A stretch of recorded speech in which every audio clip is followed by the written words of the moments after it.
Is to frame the national conversation and answer the question on what a socially cohesive South Africa will look like 12 years from now. Well, President Cyril Ramaphosa will deliver the keynote address at the event in Midrand, Johannesburg this morning. The project was initiated by the respected academic Professor Somadoda Fikeni. Scenarios 2030 considers, among others, the economy, the world of work and society, environmental justice, reconciliation and redress, as well as crime and safety.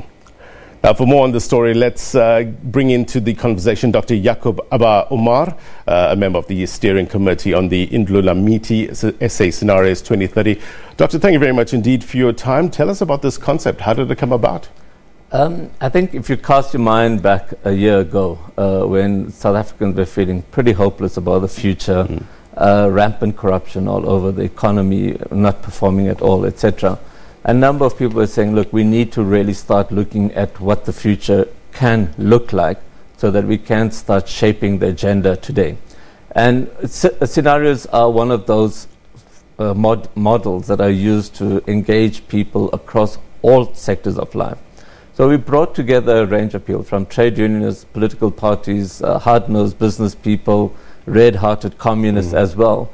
And we asked them, if you were to worry about the future of 2030, of South Africa in 2030, what's the one key question you're worried about? Interestingly, they all focus on the question of social cohesion. They're saying we can try and get economic development sorted out, we can deal with crime, etc., etc. But at the root of all of this is, are we going to be coming together as a society that is mutually respectful, that's contributing to the development of the country as a whole? I mean, when we talk about social cohesion, one word that sticks out, and we're currently talking about it a lot lately, is racism in South Africa, isn't it? How are we going to deal with that in order to effect, change in South Africa? Because this sort of issue really runs deep in South Africa, dealing with our past. How are we going to look forward, and how are we going to deal with this? Yes. I think there are actually three areas that our research and our conversations through the different sectors of society are thrown up. One is this question that you mentioned, the area around reconciliation, what we're calling the triple R, reconciliation, resentment and resistance. And part of that whole thing is the way racism is being handled, but also inequality, urban-rural separations, how the history is being dealt with, what the injustices of the past are being visited upon today. The second big issue is the issue of institutional capacity and leadership.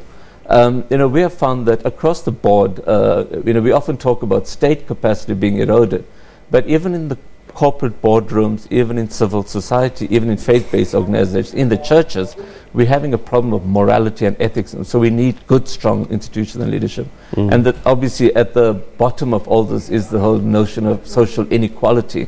We've decided to widen the sense of inequality, not just about income, which is what the Gini coefficient measures, but social capital, what do you inherit from your parents, from your networks from school, from your networks in your town, from the networks of the clubs you get involved in, etc.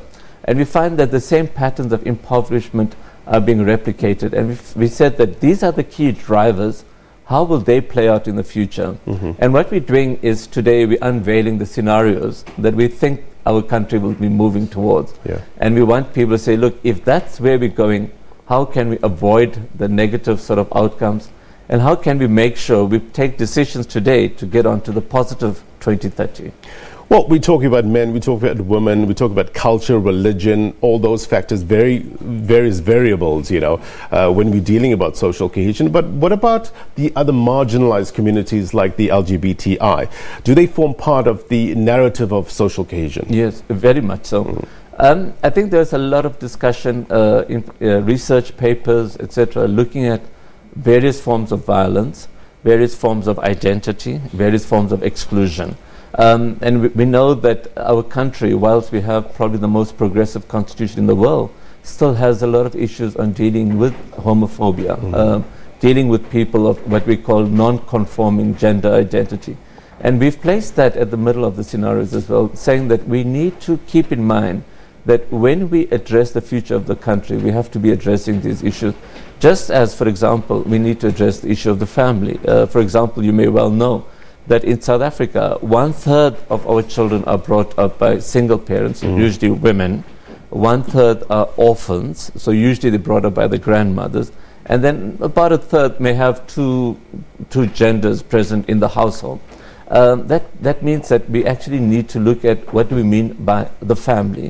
How do we ensure that different role models come to play in the lives of our children, in the development, so that they have a balanced outlook on life as well. So what's the initial feeling? How do we sort that out?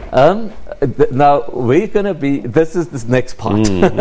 Well, that's why we're placing a lot of emphasis on unveiling the scenarios, and we want to engage with society, whether it's national government, whether it's the political parties. And that's why we timed it for now. Because as you know, that, as you've seen from the previous clip, that the parties are busy shining up their political manifestos. And we want them to respond to these scenarios, because we're quite an independent group of people.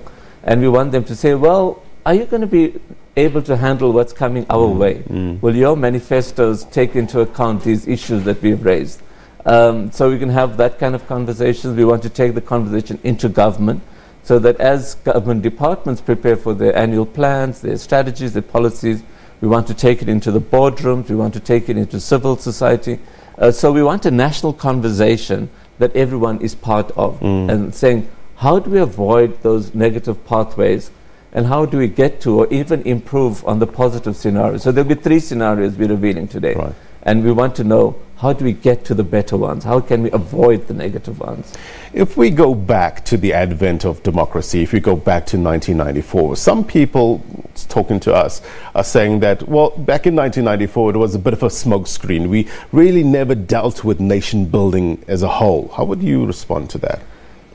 Nation building is always a work in progress. There are very, very few nations that can say that they are a single, cohesive nation. Maybe Japan, maybe Finland, because they largely have a single sort of large ethnic body. But all other nations are just works in progress. They come together at different points. They define themselves as a nation. We stood together in 2010. We stood together in 1994. We stood together when the Springboks won the Rugby World Cup. So there are different moments we come together, and we redefine. Each nation gets redefined depending on the challenges of the time, the issues of the day. It breaks down, it comes together again. So, as much as the racism that you refer to is very worrying, and even the ethnicity that we're seeing that's rearing its head, I'm hopeful that as South Africans we'll come together again and say, look, this is not quite what we want as South Africans. We want to build a non-racial democracy where people of all identities, LGBTQI, whether they are migrants coming to seek employment in South Africa, all feel comfortable that we're part of one big national project. Yeah. Doctor, it's a huge conversation. It's a very important conversation. We'll be tapping into your brain and getting your insight as the months and years unfold, as these scenarios play out.